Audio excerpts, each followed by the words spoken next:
Yeah, well, that top power play unit, it's even making it possible for that second unit, because it seems like teams are putting so much focus into that first unit that the second unit is getting some chances as well.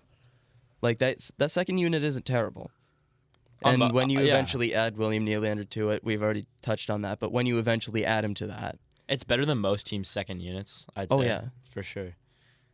Yeah. And then our first unit's better than every other team's first unit yeah, combined. it's so stupid. So is that what you do then? Do you put Nylander on the second unit in Marner's spot? Yeah. Where Marner is on the first Yeah, unit? I would put. And it all just cycles through him? Yeah. Yeah, he would Right. be the guy to run everything through on that second unit, rather than where would you put him on that first unit? There's no room for him. There's nowhere open that you could take somebody out where he'd be effective. Yeah. Unless you don't want to play a single defenseman, but No. that's the point. Yeah. No. Riley there. Morgan Riley or Yeah, Jake Gardiner need to be on Be on that. it. Yeah, I agree.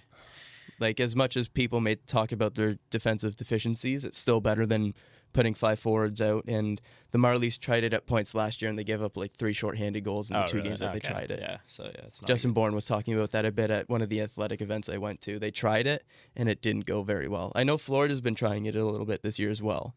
They've got because 5 forwards because they have amazing forwards and Really? terrible defensemen. and they don't really, even after Ekblad. I don't know how well pretty that's thin. gone, Yeah. but Well, they haven't won a game. Or I no, mean- no, they haven't. No, right? they Yeah, haven't. so I that would mean- do it. But yeah, I just think that the 5 forwards is too risky. Plus, you're using 5 forwards on one unit, and then you're probably using another 4 on the next. Yeah. What are the odds that your top 9 forwards are better than your top 2 defensemen Yeah. offensively? I agree. There aren't very many teams, if any, that are that deep offensively. Even the Leafs.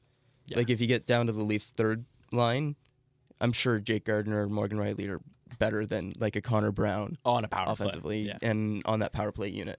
It just makes a lot more sense. Going back to the top power play of all time, it's the 77-78 Montreal Canadiens who scored 31.9%. Can the Leafs hold over 31.9%? I don't think it's out of the realm of possibility. We have a very small sample size of 6 games or No, 7 that's the games. thing, sorry, yeah. But why not? It's not like it's if they were players, let's say it was the power play last year, and it's wow, these guys are just playing amazing. But it's no, these guys are all superstars in the NHL. It's they could easily maintain this early season. I don't know if they will, but I think they could. Not at 47%, but I'm saying they could easily maintain above 31.9.